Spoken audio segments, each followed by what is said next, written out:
So people have been asking me about my painting process. How do you do it? Where do you start? Is that grayscale? Why is it grayscale first? Then how do you go to color?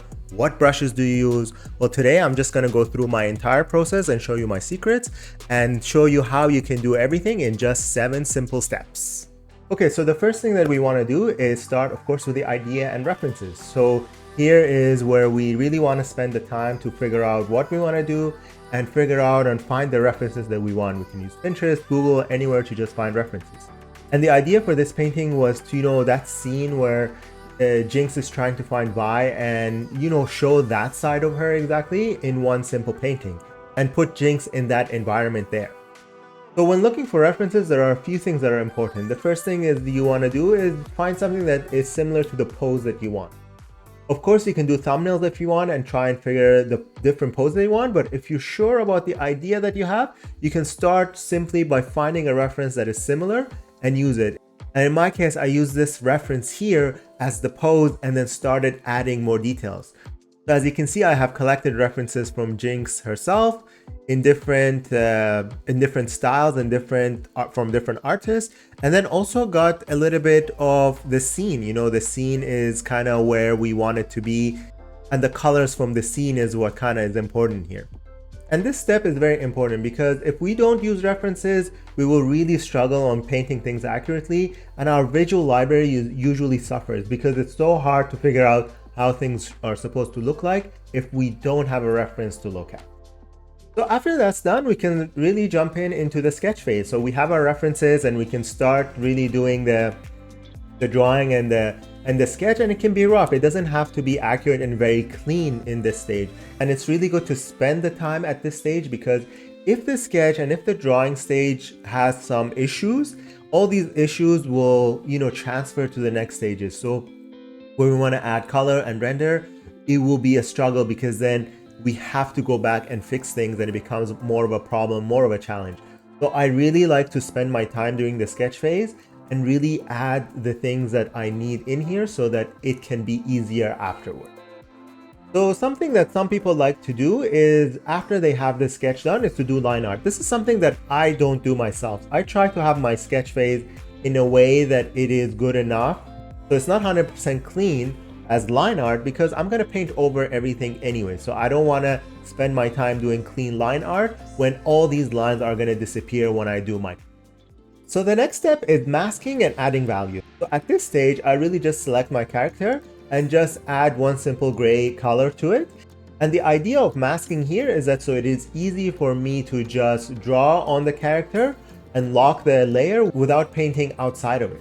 So I usually just choose that one gray color and then I start adding simple light and shadow shapes into the painting, thinking about where my light is coming from and where the shadows will be. And all of this is in grayscale. I don't really add colors yet, and I try to add, simple big shapes of light and shadow. I don't go into too many details when adding these light and shadow shapes. And all of this is really done using the soft round brush to add all of these details. I don't really use anything else at this point. It's all simply that soft round brush. And if I want to have some harder edges, sometimes I switch to a hard round brush, or the other thing that I do, I just reduce the size of my soft round brush and add the hard edges that way into. So as you can see at this point, still the sketch layer is separate from the value layer.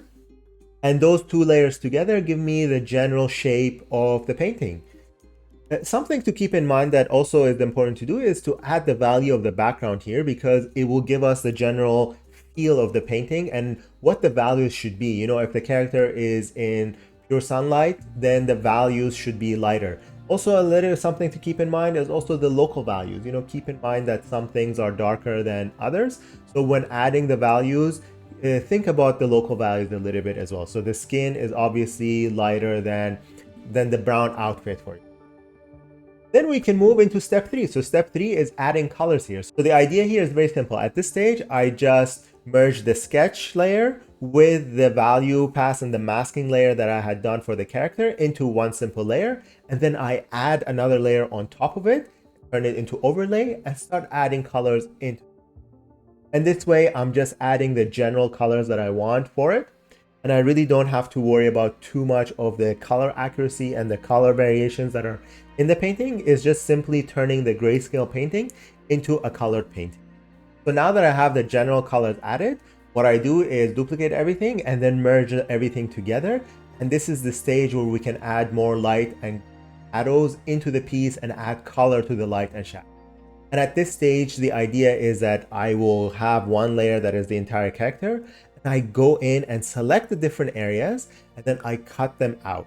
And when I do that, I'm cutting these different things that are supposed to be different layers or different colors, and I can slowly add rendering them that way. So as you can see, for example, I would select the face, cut it, and then start rendering it myself slowly. And when adding here, rendering here, something to keep in mind is the light and shadow is very important with the colors. For example, in this piece, we have the environment to be a little bit darker. It's more blue. It's not during the day. The shadows should be more towards the shadows, and the light should reflect that this is a night scene. This is the blue scene, and it is not something that is in direct sunlight. And you can see some of the things that I did here is, for example, the clothes, it was completely brown as if it is in light, in regular sunlight. But then I know, because I can now separate it and incorporate that environment into it, and it becomes more cooler. Those colors become cooler and go more towards the red and the blue rather than the yellow and the orange.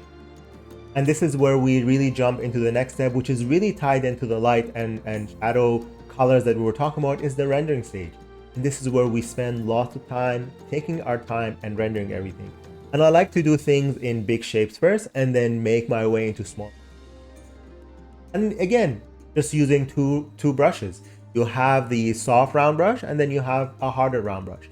And you really go in, and I really go in and I start adding those details.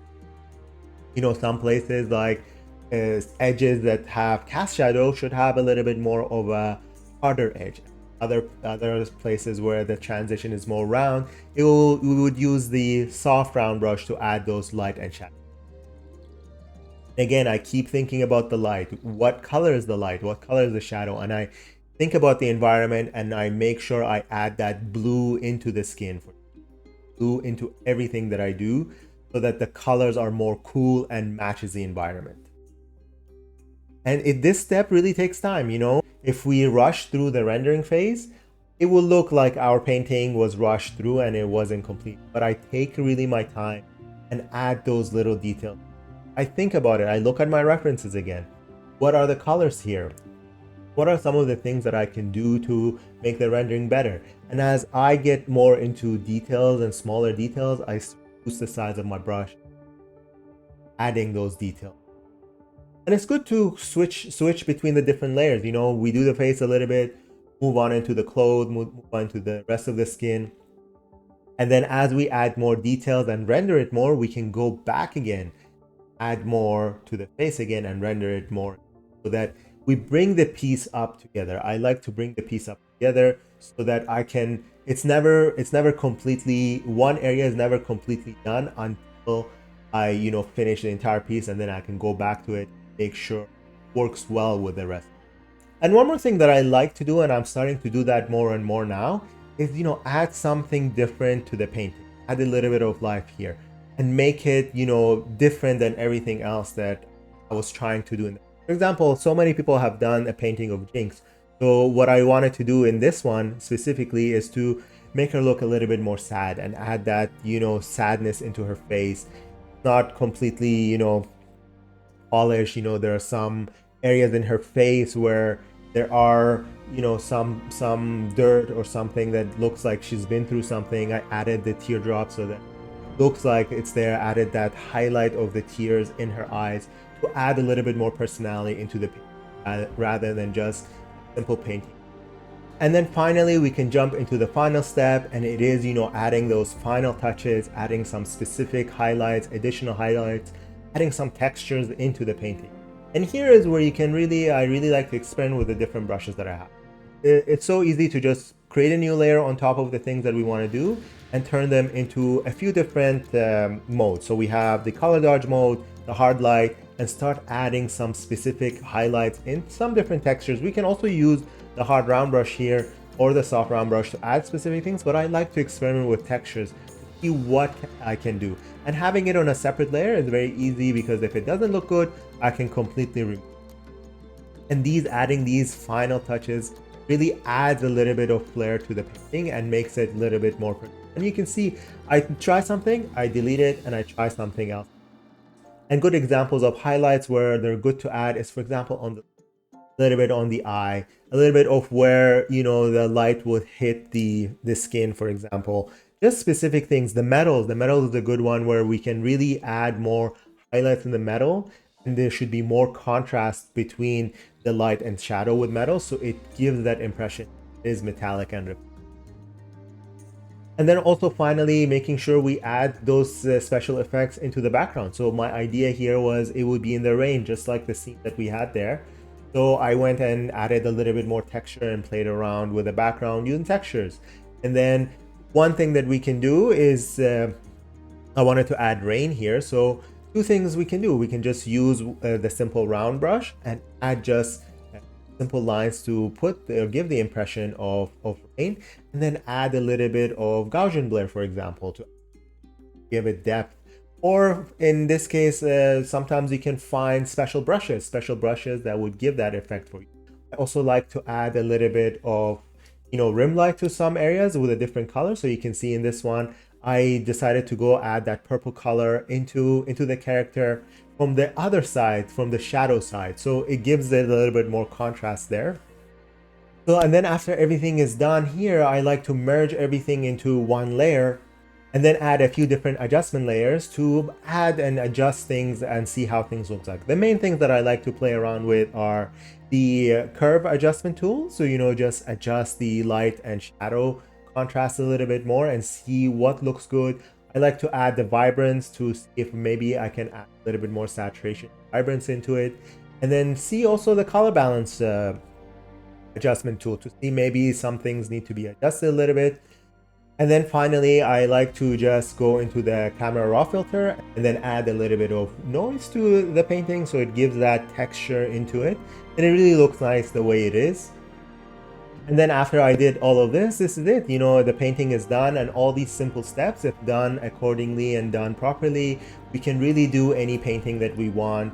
If you really want to know more details about something specific in the process, please let me know and I can try and answer or make a video about it. Thank you for watching and see you in the next one.